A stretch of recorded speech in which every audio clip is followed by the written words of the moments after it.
არც თუ ისეთი ფიქრის შემდეგ გადავწყვიტე რომ გავხდე პოპულარული. მე ხო პოპულარული როგორ უნდა გავხდე, ხო? ბევრი უნდა ვიწვალო, ბევრი უნდა ვიშრომო, რამე ღირებული უნდა შექმნა და გავხდები პოპულარული ალბათ, მაგრამ ეგ ცოტა ძნელია და მეზარი. მე მახსენდება ერთი ძალიან კარგი და მარტივი ხერხი, როგორ შეიძლება ადამიანი გახდეს ჩვენს ქვეყანაში პოპულარული ისე, რომ საერთოდ არაფერი გააკეთოს, აი სრულიად დაუმსახურებად.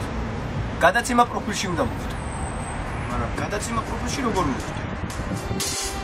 მეძავი არ ვარ, არც კაცი გამოძახებით. არ ვარ. იქ რომ მივიდე და გავიხადო, მაგრამ ჩემი გახდა რაში ჭირდება. მამაო რო გავხდე, ოღონდ იცი როგორი მამა, აი 8 ცანცარდება ისეთი მამაო რო გავხდე? არა, ვერ გავხდე. დრუჟბით, ჩანგლით, ცულით ან ხერხით რო ვინმე მოუკლა, არა. ყველაფერი რო გადავიკეთო, მაგრამ ყველაფერი რო გადავიკეთო არ მინდა. გადაცემაში რომ მივიდე და დარი დური ვიმღერო, არა. აუ არ მინდა ესეთი პოპულარობა. ანუ რა გამოდის რომ ღმერთო იმდეს არასდროს მივახცევინო რომ პროფილში აღმოჩნდე?